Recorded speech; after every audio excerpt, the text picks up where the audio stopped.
December 30 to 1st, 2005.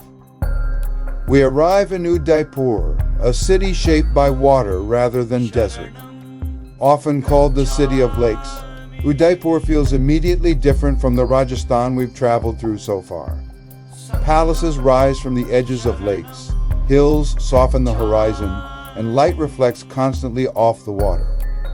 Founded in the 16th century as the capital of the Mewar kingdom, Udaipur was designed as a place of refuge, a city protected by geography rather than sheer walls. That sense of calm still defines it today. At the heart of the city stands the city palace, overlooking Lake Pichola. From here, the city unfolds as layers of white buildings, courtyards, and narrow streets descending toward the water. After the fall of Chittorgarh, Udaipur became the symbolic heart of a state that prized independence and continuity over imperial ambition. Water was central to that vision.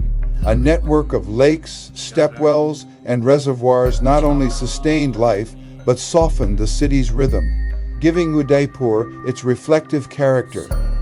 Unlike the stark defenses of desert fortresses, the city's strength lay in its setting, protected by hills, nourished by water, and designed to endure.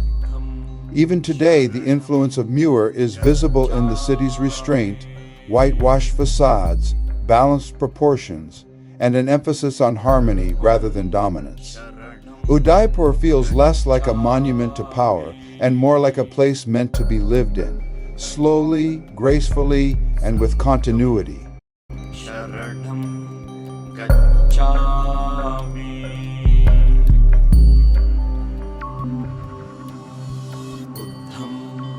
Sharanam gacchami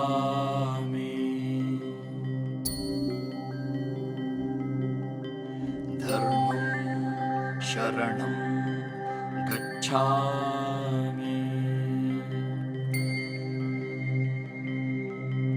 Sangham sharanam gacchami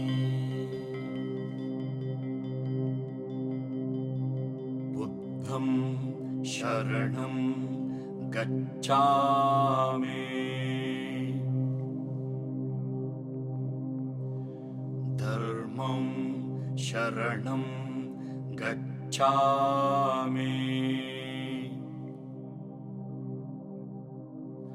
Sangham sharanam gacchami. During our stay in Udaipur, we are fortunate to arrive on the final day of the Shilpgram Utsav, one of India's major national cultural festivals.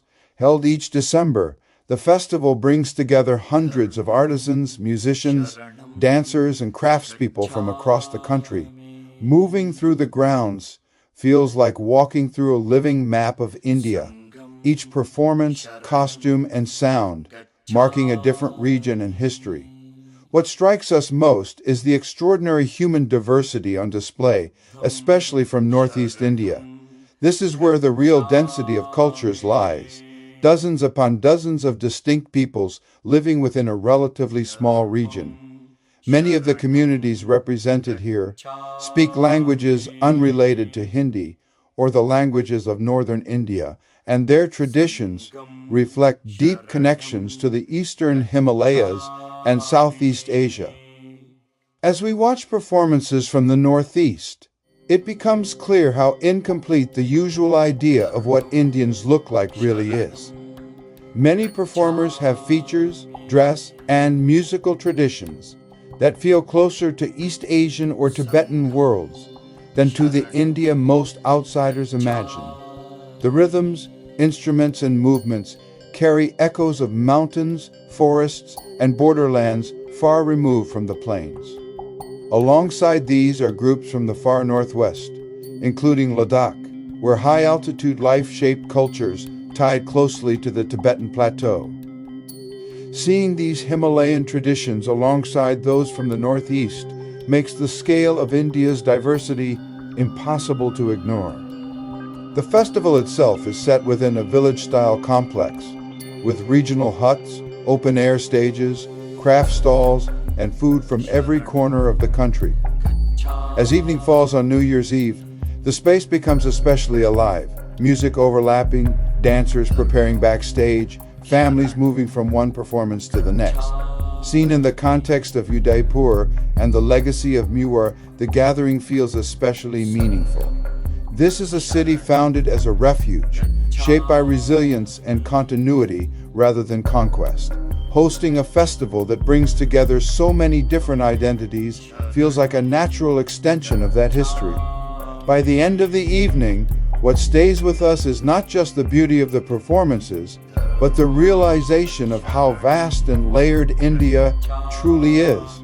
Not a single culture or appearance, but a mosaic of histories, peoples, and worlds meeting in one place.